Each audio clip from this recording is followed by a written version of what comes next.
नमस्कार जय जगन्नाथ दर्शक बंधु पीएम किसान आसिला बड़ अपडेट यही दिन चाषी खाता को आसो 2000 टंका संपूर्ण खबर जाना पूर्व भिडियो टी लाइक कर चैनल टी सब्सक्राइब कर दिंतु और नोटिफिकेशन टी ऑल कर रखु यही गुरुत्वपूर्ण भिडियो सर्वदा जापारे भिडियो टी शेष पर्यटन देखूँ ता सहित आपण न्यूज टी कौ जिले देखुं आमको तले कमेंट मध्यम जनातु चलन दर्शक बंधु खबर पर नजर पकाइबा देशर क्षुद्र नाममात्र चाषी को आर्थिक सहायता जोगाइबा प्रधानमंत्री मोदी द्वारा आरंभ कर पीएम किसान योजनार परवर्ती किस्ती खूब शीघ्र जारी होगा जाउछि।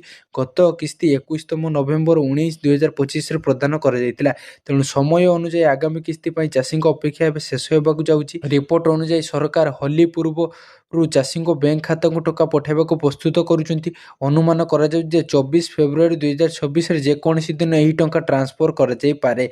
जदियो सरकार स्तर में कौन निर्दिष्ट तारीख घोषणा कराई नहीं किंतु पुराना पैटर्न अनुसार यही समय टंका मिलवा प्राय निश्चित। एथिरे किछि चाषी खाता को 2000 बदले 4000 टंका आसबार सम्भावना रही। यह कौन बोनस नुहे बरं से चाषी हक जो मानकर गत किस्ती 21तम किस्ती कौन वैषयिक त्रुटि किंबा कागजपत्र अभाव अटकी जाइथिला। जदि सेमाने एबे सब त्रुटि संशोधन कर दैछन तबे उभय किस्ती टंका मिसी सेमानक खाता को 4000 टंका आसीबो।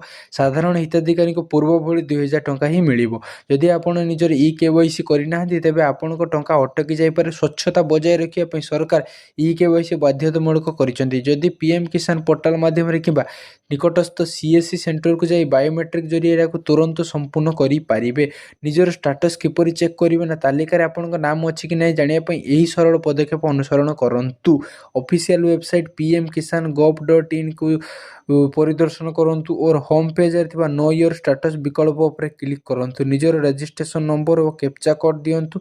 गेट डाटा पर निजर क्लिक कला आपन किस्तीर सविशेष तथ्य स्क्रीन रे देखा जिवो।